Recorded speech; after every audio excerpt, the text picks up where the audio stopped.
और ये शुरुआत कर रहा हूं मैं आज की सबसे बड़ी खबर के साथ। पूरी रिपोर्ट रिपब्लिक के पास है, 19 पन्नों की रिपोर्ट, और आपको बताएंगे सर्वे रिपोर्ट में कितने सबूत सामने आए। लेकिन सबसे पहले बात, सबसे पहले हिस्से की तस्वीरें दिखाई। ये आप ज्ञानव्यापी मस्जिद देख रहे हैं और ये विशाल को देख रहे हैं, विशाल सिंह जो कोर्ट कमिश्नर थे, इन्होंने रिपोर्ट तैयार की है। रिपोर्ट सबसे पहले किस जगह की मैं दिखाने जा रहा हूं, फुल स्क्रीन जरा तस्वीरें दिखाऊं। उससे पहले आपको दिखाता हूं वो तस्वीर, जरा वजू खाने की तस्वीरें दिखाइए। अगली तस्वीर, ये जो हिस्सा आप देख रहे हैं, यही शिवलिंग मिला था, यही शिवलिंग मिला था। तो सबसे पहले मैं आपको बताने जा रहा हूं इस रिपोर्ट में क्या है। शिवलिंग है वो या फिर फव्वारा है? फुल स्क्रीन जरा दिखाइए। विशाल सिंह अपनी रिपोर्ट में क्या कह रहे हैं, ये जो आप देख रहे हैं, विशाल सिंह ने इसका सर्वे किया है। आज कोर्ट में विशाल सिंह ने इस जगह की रिपोर्ट सौंप दी है। अब दर्शकों को मैं बताने जा रहा हूं, ये जो आप देख रहे हैं, विशाल सिंह कोर्ट कमिश्नर ने इसे शिवलिंग माना है या फिर उनके मुताबिक यह फव्वारा है। वो कह रहे हैं ये शिवलिंग है या नहीं, लेकिन उन्होंने रिपोर्ट में तफसील से लिखा है कि कैसे इस जगह तक पहुंचे। वो आपके सामने आ गया, ये ग्राफिक्स आप देख रहे हैं, देखिए जरा, आपको नजर आ रहा पानी अंदर जा रहा है और कैसे वो शिवलिंग नजर आ रहा। लेकिन क्या कोर्ट कमिश्नर विशाल सिंह इसे शिवलिंग मानते हैं? तो उन्होंने रिपोर्ट में इस पर क्या लिखा है, मस्जिद क्षेत्र के पूर्व दिशा में वजूखाना है। वजूखाना 33 फुट लंबा और 33 फुट चौड़ा है। वजूखाना लोहे की जाली से 3 तरफ से बंद था। हिंदू पक्ष ने वजूखाने में एक आकार को दिखाया, कुएं जैसा यह आकार पानी के 6 इंच नीचे था। पानी के 6 इंच नीचे था, जिसे इस वक्त आप देख रहे हैं स्क्रीन पर। उनका कहना है ये जो आप गोल सर्कल देख रहे हैं, ये पानी के नीचे था। सर्वे टीम को एक 3 फीट गहरा कुंड मिला। कुंड कह रहे हैं, जो गोल सर्कल को देख रहे हैं उसे वो कुंड कह रहे हैं। ये कुंड जो था ये पानी से भरा हुआ था उनके हिसाब से। कुंड में सैकड़ों मछलियां भी दिख रही थी, विशाल सिंह ने कहा है। वजू करने के लिए 3 तरफ 30 नल लगे हुए, जी हां, इसके चारों तरफ नल लगे हुए थे और 30 नल बताए हैं जो लगे हुए थे। इन सभी नल का पानी कुंड में बहता था। नगर निगम के कर्मचारी को अंदर भेजा गया, इसके ये जो आप देख रहे हैं पूरा हौज, इसके अंदर भेजा गया। कर्मचारी ने वहां एक गोल आकृति होने की पुष्टि की है, यह सर्वे रिपोर्ट में है। हिंदू पक्ष ने कुंड के बीच शिवलिंग होने का दावा किया। नंदी से कुंड की दूरी उन्होंने बताई 83 फीट 3 इंच पाई गई है। कुंड से पानी की निकासी हुई, अब 2 फीट पानी बचा। निकासी के बाद कुएं की तरह एक आकृति मिली, यानी पानी निकल गया तो इस तरह की आकृति दिखाई दी। इसके अंदर एक काली गोलाकार पत्थरनुमा आकृति थी जो सेंटर पे आपको नजर आ रहा है, जिसे हिंदू पक्ष शिवलिंग कह रहा है। यह इसी तरह से रिपोर्ट में लिखा है विशाल सिंह ने। इसकी ऊंचाई 2.5 फुट थी, बेस का व्यास 4 फुट था। इसके टॉप पर, यानी ऊपर जो आपको नजर आ रहा है जिसे शिवलिंग कहा जा रहा है, इसके टॉप पर सफेद पत्थर दिखाई पड़ा। 9 इंच लंबा, 9 इंच चौड़ा सफेद पत्थर अलग से लगा हुआ था। इस सफेद पत्थर पर 5-5 खांचे बने हुए हैं, उन्होंने लिखा है, जिसके बीचों बीच आधी इंच से थोड़ा कम एक गोल छेद है।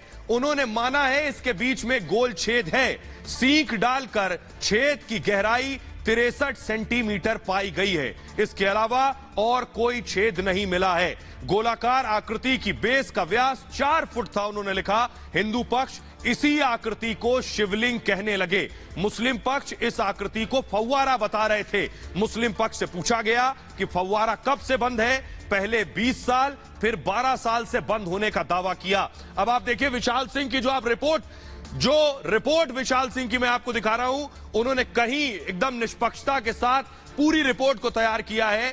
उन्होंने हिंदू पक्ष की बात भी रखी है और मुस्लिम पक्ष की बात भी रखी है। अब ये देखिए जरा, ये मैं आपको दिखा रहा हूं तहखाना, ये आपको तहखाना नजर आ रहा है। तहखाने पर भी विशाल सिंह ने रिपोर्ट तैयार की है। तहखाने पर रिपोर्ट क्या है, तहखाने में क्या मिला है, ये अब मैं आपको बताने जा रहा हूं। विशाल सिंह को तहखाने में क्या मिला, बहुत सी जवाब आपने सुने सर्वे के दौरान। ये देखिए तहखाना नजर आ रहा आपको मेरे नीचे, इसी तरह मस्जिद के नीचे तहखाना है। विशाल सिंह ने अपनी रिपोर्ट में दर्ज किया है, सशब्द देखिए उनके जो शब्द हैं वही लिख रहा हूं मैं। तहखाने के दरवाजे में भुनासी लगी थी। भुनासी बोलते हैं वाराणसी में इंटरलॉकिंग को। आपके घर में जो ताला अंदर से लगा होता है जिसमें चाबी डाल के लॉक कर देते हैं, उसे बोलते हैं भुनासी, यानी इंटरलॉकिंग सिस्टम था। भुनासी लेकिन सही नहीं थी, वो इंटरलॉकिंग सही ना होने के कारण चेन लगी हुई थी जो आप देख रहे हैं। चेन लगाकर इस ताले को लगाया गया था, हैंडल में चेन लगाकर ताला लगाया गया था। तहखाने के दरवाजे आधे खुले हुए थे क्योंकि चेन लगी थी। उसके बाद इंतजामिया कमेटी के मुंशी ने इस ताले को खोला है। उनके हिसाब से यह ताला खोला गया। फिर देखिए अंदर क्या था। ताला खुलने के बाद अंदर क्या दिखा, यह रिपोर्ट में लिखा है। ताला खुला तो 1 2 3 4 अंदर 4 और तहखाने, 4 और कमरे। अंदर जाने पर पता चला तहखाने में 4 और दरवाजे थे। नई ईंट लगाकर दरवाजे बंद कर दिए गए थे। ये जो चारों को आप बंद देख रहे हैं, उनकी रिपोर्ट में है तहखानों को इसी तरह बंद कर दिया गया था। दरवाजे से 2 फीट आगे दीवार थी। दीवार पर 3 फीट की ऊंचाई में बाकायदा एक आकृति बनी हुई थी। पान के पत्ते के आकार में फूल की आकृति भी इनकी दीवारों पर थी। दीवार पर 6 फूल की आकृति बनी हुई थी। तहखाने में 8 फीट ऊंचे 4 पुराने खंबे भी थे। खंबे पर चारों तरफ घंटी, कलश और फूल बने हुए थे। एक खंबे पर पुरातन हिंदी भाषा में कुछ लिखा था और इसके अलावा उन्होंने लिखा, पुरातन हिंदी भाषा में 7 लाइनें लिखी हुई थी एक खंबे पर। यह लाइन पढ़ी नहीं जा सकती थी क्योंकि पुरानी थी, काफी वक्त से लिखी थी, धुंधली हो गई थी। दरवाजे की बाईं ओर भगवान की भी फोटो, जी हां, बड़ी खबर यह है कि बाईं ओर भगवान की भी फोटो थी। जमीन पर पड़ी तस्वीर मिट्टी से सनी हुई थी। तहखाने की सभी दीवार, खंबे पानी से भीगे हुए थे। तहखाने के अंदर करीब 2 से 3 ट्रॉली मलबा मौजूद है। तहखाने में करीब 100 नई ईंट भी पड़ी थी। 9 फीट 7 इंच बटा 4 फीट 7 इंच पत्थर का टुकड़ा भी अंदर मिला है। यह सब कुछ तहखाने में मिला है। मैं आपको बता रहा हूं, विशाल सिंह की रिपोर्ट में मिला है। आगे आपको बताऊंगा गुंबद में क्या दिखा, मीनार में क्या दिखा और मस्जिद के अंदर क्या दिखा। लेकिन पहले अभी मैं आपको कमिश्नर जिन्होंने सर्वे किया है उनको सुनाने जा रहा हूं। सुनिए जरा। मेरे पास एक फोटो आई है सर, आप ये फोटो देखिए। ये अंदर की फोटो है, अगर आप बता दें, ये फोटो है। अब ये फोटो कहाँ किया इसके बारे में तो हम नहीं बता सकते अभी। ये जब तक कि माननीय न्यायालय का कुछ इस पे ऑब्जर्वेशन ना आ जाए तब तक हम ये नहीं बता सकते कि फोटो कहाँ की है। ये 2 फोटो है। अगर बस आप ये बताएं कि ऐसी आकृतियां हैं वहाँ पर, ऐसा ही है क्योंकि इस पे हम देख सकते हैं सूर्य के निशान भी है, कई सारी चीजें में कमल के निशान भी है, हम इसमें देख सकते हैं। जी, क्या ऐसी आकृतियां हैं अंदर? बस ये मैं जानना चाहता हूँ। ये इतना ख्याल नहीं आ रहा मुझे कि ऐसी आकृति थी कि नहीं थी। जी, ऐसा कुछ बना हुआ अंदर, ऐसा कुछ नहीं है। ऐसा तो नहीं लगा मुझे कुछ। जी, लेकिन कमल और हिंदू टेम्पल के हिंदू जो मंदिर होते हैं, जितने मंदिर होते हैं, उनके बहुत पुराने मंदिरों के वहाँ पर दस्तावेज, वहाँ पे जो निशान है वहाँ पे पाए गए हैं।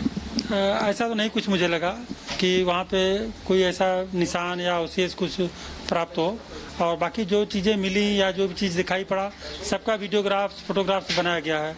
जो आप फोटो दिखा रहे हैं, अगर ऐसा भी दिखाया वहाँ मिला होगा तो इसका भी वीडियोग्राफ्स, फोटोग्राफ्स सब बने हुए हैं, जो माननीय न्यायालय के समझ जो है सुपुर्द कर दिया गया। तहखाना तोड़ने को लेकर भी विवाद हुआ था, गेट खोलने को लेकर भी, उस पर क्या हुआ था?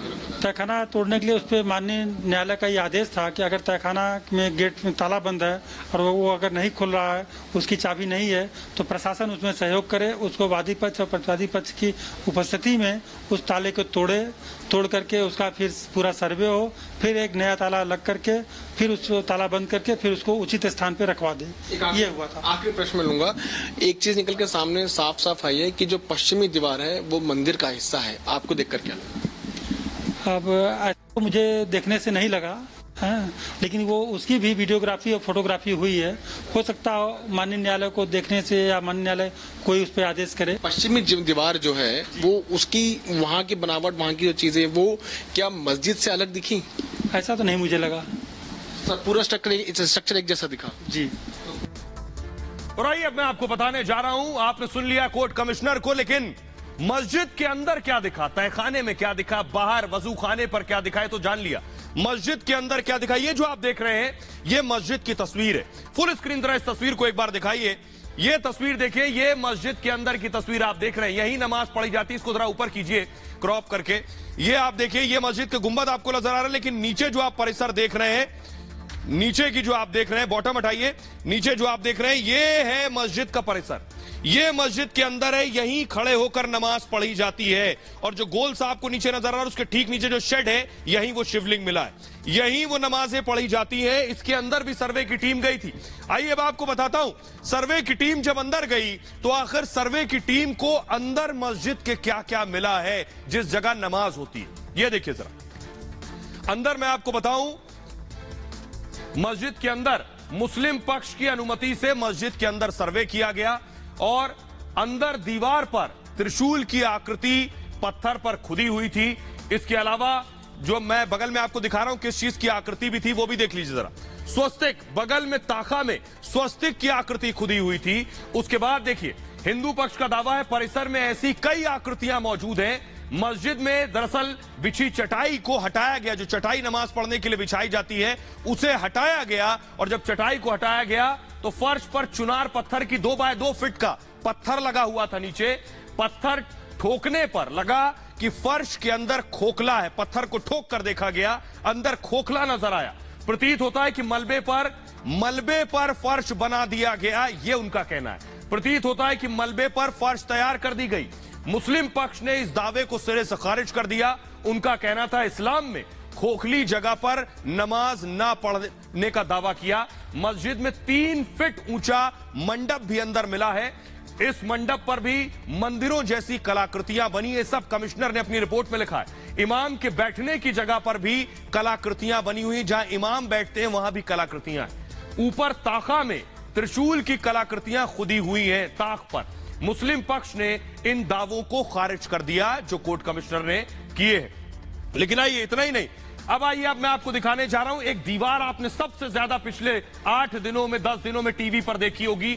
उस दीवार का भी सर्वे हुआ। उसमें सबसे पहले मैं आपको दिखा रहा हूं, ये मस्जिद आप देख रहे हैं 3 गुंबद 1 2 3, और ये पीछे की दीवार है, इसी को कहते हैं पश्चिमी दीवार। ये जो आकृतियां देख रहे हैं, कहा गया ये मंदिर की आकृतियां हैं, इसका भी सर्वे किया गया है। अगली तस्वीर दिखाओ ये जरा, अगली तस्वीर, ये जो आप देख रहे हैं दूर से देखिए, ये जो आप तस्वीर देख रहे हैं ये उसी के नजदीक जाकर तस्वीर जो ली गई है, क्लोज शॉट आप देख रहे हैं, वो जिसको मैं पहले दिखा रहा था। ये जो आप खांचे देख रहे हैं, ये कंगूरे जो आप देख रहे हैं, ये जो पिलर्स आप देख रहे हैं, इनकी बारीकी से तस्वीरें ली गई हैं। और इन तस्वीरों के आधार पर क्या आकलन किया है, क्या सर्वे किया है कोर्ट कमिश्नर ने, यह मैं आपको बताऊंगा। अगली तस्वीर दिखाइए, यह जो तस्वीर ली उस दौरान सर्वे के दौरान यह मिला, कहा जा रहा है ये शिवलिंग है। सर्वे कमिश्नर ने क्या लिखा है यह मैं आपको बताऊंगा। यह उसी पश्चिमी दीवार की तरफ मिला है, पीछे की तरफ। एक और तस्वीर है, अगली तस्वीर दिखाइए जरा। ये जो आप देख रहे हैं, ये जो पूरी कलाकृतियां आपने देखी हैं, ये सब की फोटो खींचने के बाद टीवी पर बहुत से लोगों को आपने सुना, लेकिन सर्वे कमिश्नर इस दीवार के बारे में क्या लिख रहे हैं, अपनी रिपोर्ट में उन्होंने क्या कुछ लिखा है, किन चीजों को वो क्या कह रहे हैं, यह मैं आपको बताने जा रहा हूं। देखिए जरा, तो सर्वे कमिश्नर ने जो रिपोर्ट सौंपी है, ये दीवार आप देख रहे हैं आगे, यही वो दीवार का हिस्सा है जो मैंने अभी लगा रखा है। इसमें पश्चिमी दीवार के बाहर उनका कहना है 3 चौकोर आकृतियां थी, 3 चौकोर आकृतियां थी दीवार के ठीक बाहर, यानी ये जो दीवार देख रहे हैं इसके आगे।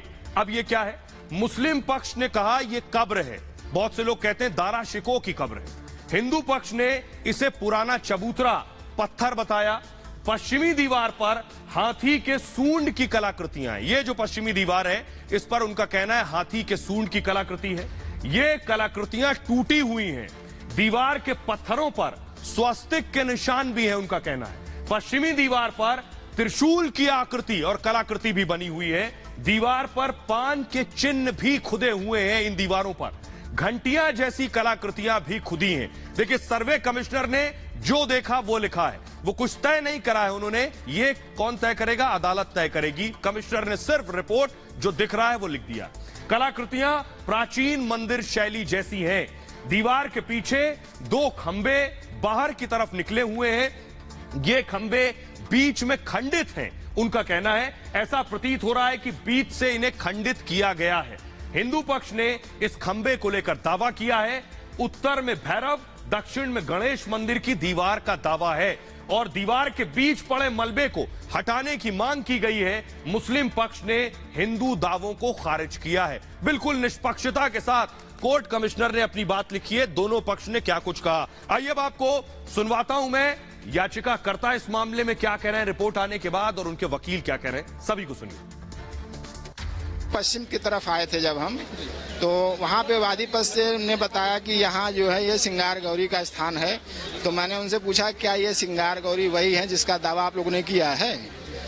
तो उन्होंने ये बताया कि नहीं, ये जो है सिंगार गौरी का जो है ये मंदिर नहीं है, उनका टूटा हुआ अवशेष का टुकड़ा है और ये चौखट टाइप का है।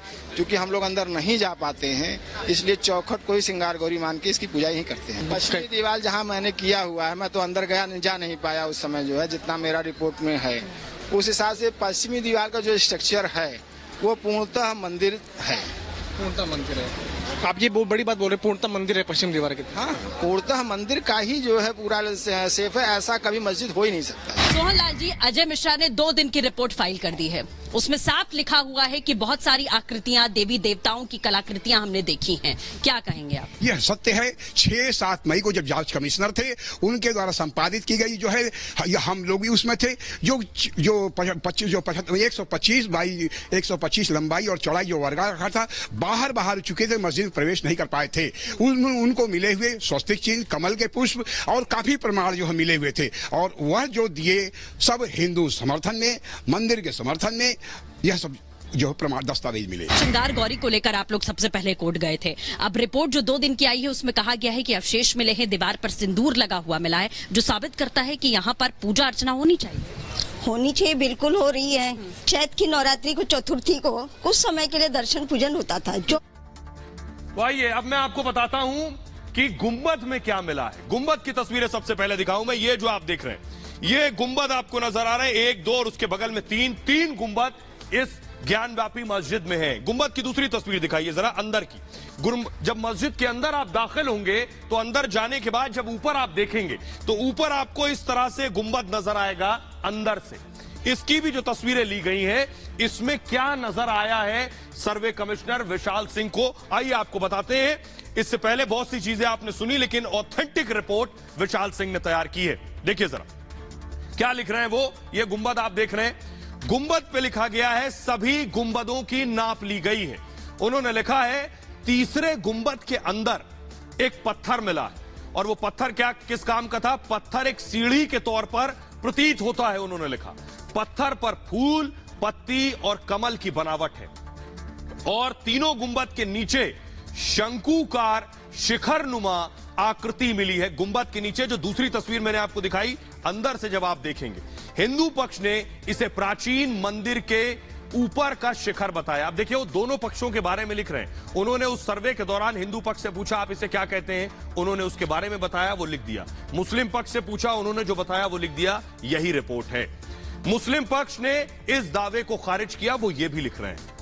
आप समझ सकते हैं उन्होंने किस तरह से रिपोर्ट तैयार की है। इतना ही नहीं, गुंबद के बाद मीनार का सर्वे किया गया, क्योंकि हर मस्जिद में मीनार होती है। ये जो आपको नजर आ रही है, ये 1 मीनार और ये 2 मीनार। इस मीनार पर, ये जो आपको नजर आ रही है, इस मीनार पर चढ़कर भी सर्वे किया गया कि आखिर इसमें क्या है। तो मैं बताऊं इस मीनार में क्या मिला है। सर्वे कमिश्नर को पूरी निष्पक्षता के साथ उन्होंने मीनार का भी सर्वे किया, दोनों पक्षों की बातें सुनी और उसे अपनी रिपोर्ट में दर्ज किया है। देखिए जरा, विशाल सिंह ने लिखा है मीनारों पर सर्वे टीम ने बड़ी मीनार का मुआयना किया, जो सबसे बड़ी आपको नजर आ रही है।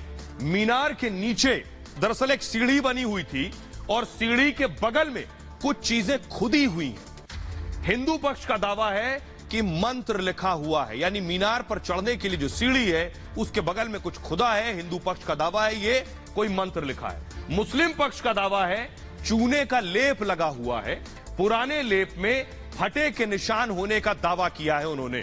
इस निशान से मंत्र का भ्रम होने का दावा है। यह विशाल सिंह की रिपोर्ट देखिए, पूरी निष्पक्षता के साथ जो उन्होंने तैयार की है वो मैंने आपको सुनाई है। लेकिन उसके बाद भी देखिए, पूरी निष्पक्षता के साथ रिपोर्ट तैयार की, उसके बाद भी देखिए सियासतदान क्या कह रहे हैं। ओवैसी क्या कह रहे हैं, सुनिए।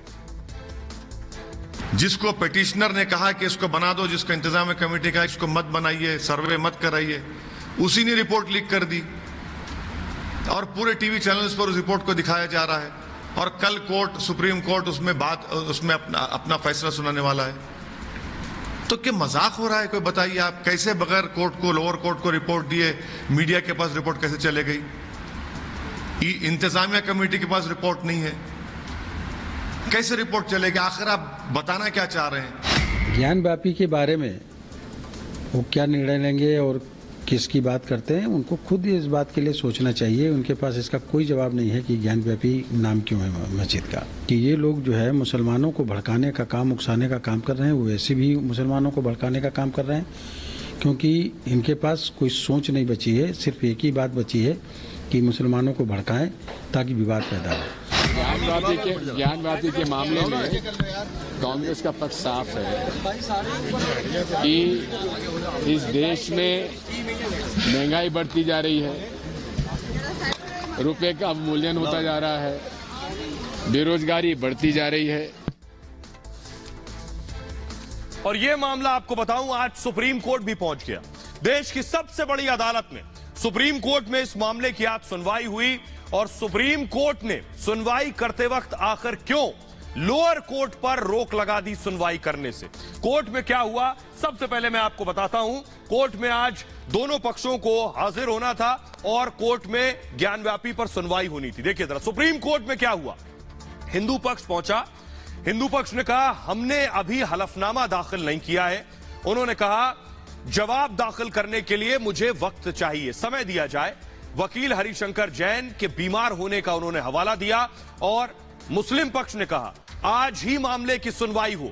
उन्होंने कहा कि निचली अदालत में दरअसल सुनवाई जारी है, ट्रायल कोर्ट में भी आज सुनवाई होनी थी। उन्होंने कहा निचली अदालत में सुनवाई जारी है, दीवार गिराने को लेकर याचिका दायर की गई है जिस पर सुनवाई होनी है, वजूखाने को लेकर भी सुनवाई होनी है आज।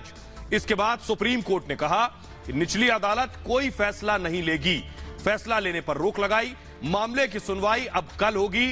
कल 3 बजे का वक्त मुकर्रर है जब सुनवाई होगी इस मामले की। आइए अब आपको सुनवाते हैं सुप्रीम कोर्ट में और क्या हुआ। वकील बता रहे हैं मदन मोहन यादव और विशाल सिंह।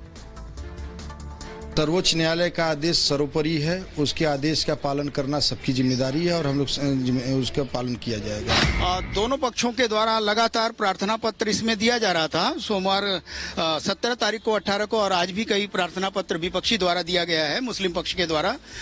और उन सबको माननीय न्यायालय ने संकलित किया, पटल पे रखा। और इसी बीच सुप्रीम कोर्ट की कार्रवाई का एक संदेश आया कि वहाँ पे आज की कार्रवाई का 2 दिन रोक है। और उसको संज्ञान में लेते हुए माननीय न्यायालय ने सबको सुनने के लिए सोमवार यानी 23 तारीख की तिथि नियत की है। तो चारों तरफ इस वक्त ज्ञानवापी की बात हो रही है, लेकिन सोशल मीडिया पर बहुत से लोग हैं जो गंदगी कर रहे हैं, शिव का अपमान कर रहे हैं। ऐसे लोगों पर एक्शन शुरू हो गया है। शिव के अपमान पर एक्शन। पहले आपको बताते हैं किस तरह से वो मजाक उड़ा रहे हैं, ऐसे लोगों पर कैसे कार्रवाई होनी चाहिए। पहली तस्वीर दिखाई, ये भाभा एटॉमिक रिसर्च सेंटर की तस्वीर मैं आपको दिखा रहा हूं। ये जो आपको नजर आ रहा है भाभा एटॉमिक रिसर्च सेंटर, एक सांसद है, वो कह रही हैं ये भी शिवलिंग है। वो इस पर भी कह रही हैं अगली बारी इसकी कौन सी सांसद है, जरा उनकी तस्वीर दिखाइए। ये आप देख रहे हैं, इनका नाम है महुआ मोइत्रा। ये टीएमसी की सांसद हैं। इनका क्या कुछ कहना है ये मैं आपको इनके ट्वीट के जरिए दिखाऊंगा। इनका ट्वीट दिखाइए जरा। ये इन्होंने ट्वीट किया, ये देखिए, ये तस्वीर ट्वीट की रिसर्च सेंटर की, ये 2 तस्वीरें। और उसके बाद उन्होंने लिखा कि अगला नंबर इसका है, सिर्फ इसलिए क्योंकि ज्ञानव्यापी से इन्हें तुलना करनी थी, सिर्फ शिव का मजाक उड़ाना था। देखिए जरा इनके बारे में मैं आपको बताता हूं ये कौन है, इन्होंने क्या लिखा है। ये आपके सामने ग्राफिक्स आ गया। भाभा एटॉमिक रिसर्च सेंटर की फोटो शेयर की, ये जो आप देख रहे हैं ये फोटो शेयर की। लिखा खुदाई की लिस्ट में अगला नाम। आगे लिखा ज्ञानव्यापी शिवलिंग पर उन्होंने ये विवादित पोस्ट किया है। पश्चिम बंगाल की टीएमसी सांसद है महुआ और ममता बनर्जी की करीबी है महुआ मोइत्रा। ब्रिटेन से महुआ ने बाकायदा पढ़ाई की है, ब्रिटेन से पढ़ी है, उसके बाद ये ज़हनियत है। लंदन, न्यूयॉर्क में नौकरी कर चुकी हैं और 2008 में भारत लौटी। 2009 से सियासत में हैं। 2016 में पहली बार इन्होंने चुनाव लड़ा था और अक्सर विवादों में रहती हैं अपने बयानों को लेकर। महुआ एनआरसी को लेकर भी सुर्खियों में रही हैं इससे पहले और सिलचर हवाई अड्डे पर सुरक्षा कर्मियों से हाथापाई भी कर चुकी हैं। तो महुआ ने तो ट्वीट कर दिया, लेकिन उसके बाद लोगों ने कैसे उनको जवाब दिया वो देखिए जरा। पल्ला विक्ट ने क्या लिखा है महुआ को, उन्होंने लिखा भाभा एटॉमिक रिसर्च सेंटर में परमाणु शक्ति महादेव की शक्ति का प्रतीक है। उन्होंने आगे लिखा आप हमारे विश्वास का मजाक उड़ा रही हैं। अगला शिवम पांडे लिख रहे हैं महुआ मोइत्रा आपकी एजुकेशन क्वालिफिकेशन क्या है, वो पूछ रहे हैं क्या आप अधिकतम ऊर्जा स्टोर करने के लिए सर्वोत्तम आकार के बारे में जानती हैं? इसके अलावा उन्होंने लिखा सभी परमाणु संयंत्र शिवलिंग के ज्योमेट्री शेप पर आधारित हैं। साथ ही साथ प्रदीप लिख रहे हैं आपके लॉजिक के हिसाब से पृथ्वी भी शिवलिंग के आकार की है। विजय नारायण लिख रहे हैं देवी दोष आपका नहीं है, उस स्थान का है जहां आप खड़ी हैं। अतुल चौरसिया लिख रहे हैं देश को देश रहने दो, पागल खाना मत बनाओ। महुआ पर सोशल मीडिया के पर इस तरह के रिएक्शन आए, तो अकेले महुआ नहीं है। आइए अब आपको बताऊं एक और प्रोफेसर है, प्रोफेसर की पिटाई हो गई। उन्होंने जब शिव का अपमान किया, ये देखिए जरा एम्बियंस के साथ, ये देखिए प्रोफेसर की पिटाई हुई, बीच सड़क पीटे गए। और ये लखनऊ यूनिवर्सिटी की तस्वीरें दिखा रही है, जो आप देख रहे हैं पीछे का परिसर फुल स्क्रीन जरा दिखाइए। लखनऊ यूनिवर्सिटी के प्रोफेसर हैं और इनकी पिटाई हुई है, ये देखिए जरा। प्रोफेसर ने दरअसल मजाक उड़ाया था, विवादित बयान दिया था एक डिबेट के दौरान। ये देखिए प्रोफेसर को बीच सड़क पीटा गया है और वजह है कि दरअसल एक डिबेट में प्रोफेसर साहब थे और वहां उन्होंने ये बयान दिया। अगली तस्वीर दिखाइए जरा प्रोफेसर की, अगली तस्वीर प्रोफेसर की दिखा रहे हैं। ये है प्रोफेसर साहब, इन्होंने डिबेट पर शिव का अपमान किया और उसके बाद छात्रों ने जवाब दिया। आइए अब आपको बताते हैं कहा क्या इन्होंने, विवादित बोल पर कैसे फंस गए प्रोफेसर। प्रोफेसर ने लिखा दरअसल क्या डिबेट में क्या कहा वो आपको बताऊंगा। काशी विश्वनाथ को इसलिए, उन्होंने क्या वजह बताई, काशी विश्वनाथ को इसलिए दरअसल ध्वस्त किया गया क्योंकि कथित तौर पर व्यभिचार हुआ था। यह टिप्पणी हिंदी विभाग के प्रोफेसर ने की थी एक डिबेट में। 10 मई को मीडिया डिबेट के दौरान उन्होंने बयान दिया था। डॉक्टर रविकांत ने डिबेट में यह विवादित बयान दिया और लखनऊ यूनिवर्सिटी में हिंदी विभाग के वो प्रोफेसर हैं, जिसके बाद उन्होंने फेदर्स एंड स्टोन्स बुक का हवाला दिया था अपने डिबेट में। और ये जो पट्टाभी सीतारमैया की बुक है फेदर्स एंड स्टोन्स, और इस बुक का हवाला देते हुए प्रोफेसर ने बात कही थी। प्रोफेसर के बयान पर हंगामा शुरू हो गया उसके बाद, और 10 मई को प्रोफेसर पर बाकायदा FIR भी दर्ज की गई है। लखनऊ के हसनगंज थाने में प्रोफेसर पर यह केस हुआ। यूनिवर्सिटी में भी बयान को लेकर विरोध चल रहा है। छात्र नेता कार्तिक पांडे ने थप्पड़ जड़ दिया, पुलिस ने आरोपी छात्र को गिरफ्तार कर लिया है। आइए, तो अकेले ये नहीं है, ओवैसी के एक नेता, AIMIM के नेता दानिश रिजवान पर भी एक्शन हुआ, बाकायदा गिरफ्तार हो गए। ये दानिश रिजवान, टीवी डिबेट्स में आपने इन्हें देखा होगा। दानिश कुरैशी आप देख रहे हैं, जिनको टीवी डिबेट में आपने देखा होगा। इनकी अगली तस्वीर दिखाइए, इनकी गिरफ्तारी की तस्वीर, ये आप देख रहे हैं। इन्हें पुलिस ने गिरफ्तार कर लिया। इन्होंने भी कुछ इसी तरह के पोस्ट किए थे। इस पोस्ट के बाद इनके ऊपर हथौड़ा चलाया। आइए आपको बताते हैं किस तरह गिरफ्तार हो गए हैं ओवैसी के नेता। देखिए वॉल ग्राफिक्स के जरिए मैं आपको बताने जा रहा हूं। ये आप देख रहे हैं दानिश कुरैशी, अहमदाबाद पुलिस ने इन्हें गिरफ्तार कर लिया है शिव के अपमान के आरोप में। साइबर क्राइम ब्रांच ने कार्रवाई की है इन पर। VHP ने बाकायदा शिकायत दर्ज कराई है और IT एक्ट 153A 295A के तहत इनके खिलाफ केस दर्ज हुआ है। सोशल मीडिया पर आपत्तिजनक पोस्ट किया था इन्होंने, मस्जिद में शिवलिंग पर सवाल उठाए थे। AIMIM के प्रवक्ता हैं दानिश कुरैशी, और दानिश कुरैशी फिलहाल जेल में है। आइए, ये इतना ही नहीं है, एक आध और प्रोफेसर हैं जो इस तरह की हरकत कर रहे थे, जिन पर डंडा चला है। ज्ञानवापी में शिवलिंग पर बदजुबानी करने वालों की लिस्ट बहुत लंबी है। इसी लिस्ट में एक नाम दिल्ली यूनिवर्सिटी के प्रोफेसर रतन लाल का भी है। दिल्ली यूनिवर्सिटी के प्रोफेसर रतन लाल इतिहास के प्रोफेसर हैं और ज्ञानवापी पर मचे विवाद के बीच अपने इतिहास ज्ञान से इन्होंने कुछ ऐसे सवाल कर दिए हैं जिस पर खूब बवाल हो रहा।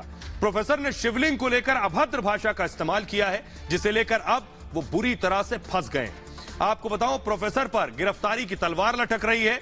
सोशल मीडिया पोस्ट को लेकर धार्मिक भावना आहत करने का आरोप लगा है उन पर। IPC की कई धाराओं के तहत बाकायदा मुकदमा दर्ज किया गया है। लेकिन इन सब के बीच प्रोफेसर लाल ने प्रधानमंत्री नरेंद्र मोदी को एक पत्र लिखकर AK-56 राइफल के लाइसेंस की मांग कर दी है और इसके लिए बाकायदा उन्होंने सोशल मीडिया पर एक पोस्ट भी किया है। वो पोस्ट हम आपको स्क्रीन पर दिखा रहे हैं। प्रोफेसर का कहना है कि जान से मारने की धमकी मिल रही है, तो प्रोफेसर फिलहाल मुश्किलों में है। आइए मैं आपको दिखाने जा रहा हूं, समाजवादी पार्टी के एक नेता पर भी एक्शन हुआ है। ये देख रहे हैं, इनकी भी गिरफ्तारी हो गई है। इनकी भी गिरफ्तारी हो गई है। इन्होंने भी कुछ पोस्ट किया था। इनका नाम है मोहसिन नाम है इनका, और मोहसिन की गिरफ्तारी मुजफ्फरनगर के रहने वाले। इन्होंने भी कुछ आपत्तिजनक भाषा का इस्तेमाल किया था। मुजफ्फरनगर पुलिस, उनका पोस्ट दिखाओ जरा, पोस्ट दिखाइए। ये उनका उस लीची के अंदर क्या है इसकी जांच होनी चाहिए। ये लीची उन्होंने साझा की थी जिसके बाद इनकी गिरफ्तारी हुई। अपमान कर रहे हैं किस तरह। ये वो लोग हैं जो खुद कुछ बर्दाश्त और सुनने की हिम्मत नहीं रखते, लेकिन किसी और मजहब का अपमान करने से पीछे नहीं हटते। जरा पुलिस को सुनिए, मुजफ्फरनगर पुलिस ने इनके ऊपर कार्रवाई की है, क्या कह रही सुनिए। ये एक व्यक्ति है जिसका नाम है मोहसिन अंसारी। इसके द्वारा एक ग्रुप में एक पोस्ट डाली गई थी, आपत्तिजनक पोस्ट थी, जिसको संज्ञान में लिया गया और तत्काल उसमें अभियोग पंजीकृत कर लिया गया है और उसमें कार्रवाई की जा रही है। और आइए आज की एक और अगली बड़ी खबर। अगली बड़ी खबर है नवजोत सिंह सिद्धू की। नप गए गुरु, कैसे सोचा भी नहीं होगा ख्वाब में सिद्धू ने। तस्वीर दिखाई, आज हाथी पर सवार थे सिद्धू। ये देखिए जरा, हाथी पर सवार थे, सोचा नहीं था ये हाथी की सवारी जेल तक पहुंचा देगी। कैसे आज का दिन उन पर भारी पड़ा। इसी तरह ये देखिए, हाथी पर बैठकर पटियाला में मौजूद थे और महंगाई के खिलाफ प्रदर्शन कर रहे थे बीच सड़क। अगली तस्वीर भी दिखाइए फुल स्क्रीन जरा, हाथी वाली तस्वीर भी साथ साथ दिखाइए। ये सिद्धू की एक तस्वीर आज सामने आई, जब उनसे फुल स्क्रीन इस तस्वीर को लीजिए, जब ये तस्वीर और हाथी वाली भी दिखाइए जरा। पटियाला में हाथी पर सवार थे और तभी कोर्ट ने फैसला सुनाया, तभी कोर्ट ने फैसला सुनाया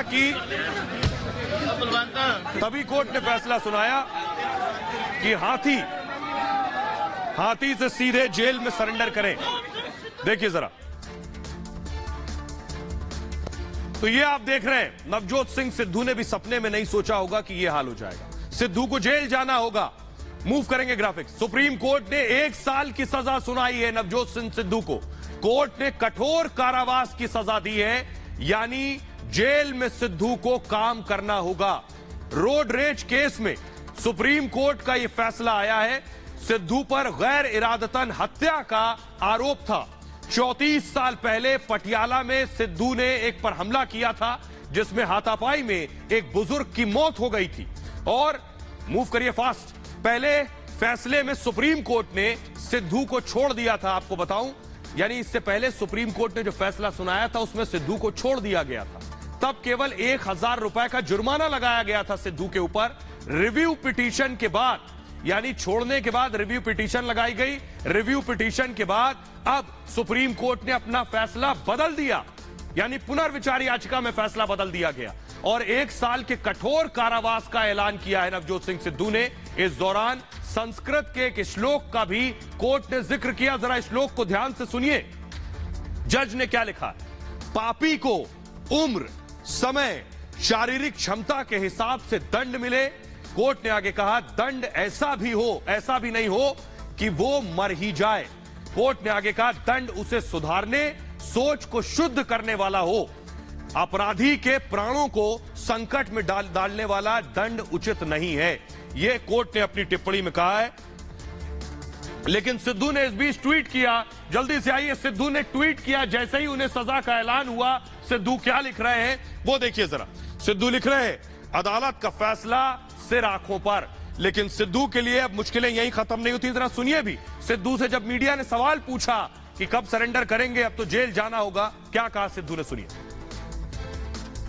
सर सिद्धू सर जिदा कोर्ट ਦਾ ਆਰਡਰ ਆਇਆ ਕੀ ਕਹਿ ਰਹੇ ਸਰ ਉਹਦੇ ਸਾਥ ਕਹਿ ਸੁਣਾਈ नो कमेंट देखी काका देखिए। तो सिद्धू ने तो नो कमेंट्स कह दिया, लेकिन आइए मैं आपको उनको सुनवाता हूं जिनके घर से एक अपने ने अपने को खोया है, गुरनाम सिंह, जिन पर सिद्धू ने घूसा मारा और उनकी मौत हो गई। उनके परिवार का क्या कहना वो सुनिए। देखो जी, सब तो पहले तो ਅਸੀਂ शुक्र करते हैं जी उन्होंने सुप्रीम कोर्ट का शुक्रिया करते हैं जो 2 रिव्यू डाली थी 1000 के बाद 1 साल के ही उन्होंने। तो बाकी परमात्मा का शुक्र करते हैं जी। वक्त की बात है, अब ठीक हुआ जो, पर वो तो नहीं वापस आ सकते, पर चलो जो हमको जो मेहनत की है, जो लीगली चला, तो उसमें विश्वास है। हमें भगवान का थैंक्स ही करना है, इससे ज्यादा और क्या कर सकते हैं। उन चीजों में हमारा कोई विश्वास नहीं है, शो ऑफ में। We are thankful to God and supreme court only.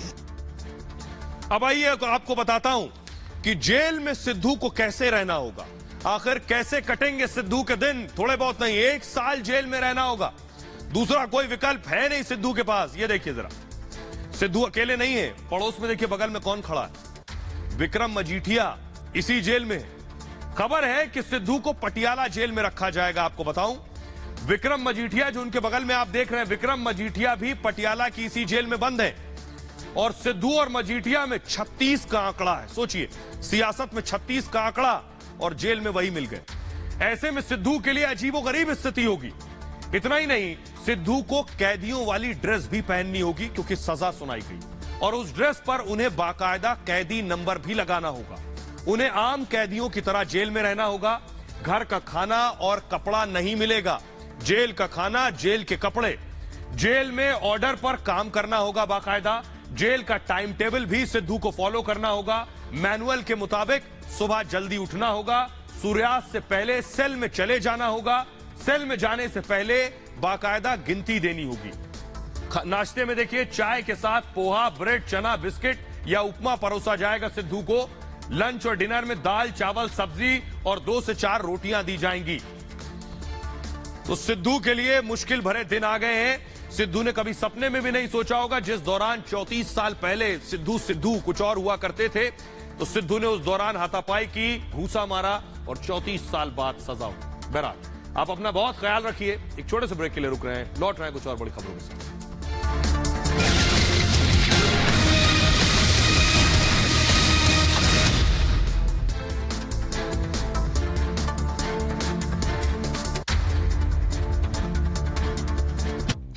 Acidity, gas, दोनों के लिए डाइजीन। ये है gentle for regular use. Digene का double action formula gas bubbles को जल्द मिटाए और हाईएस्ट ANC एसिड कम करे और दे क्विक और लंबा आराम। एसिडिटी या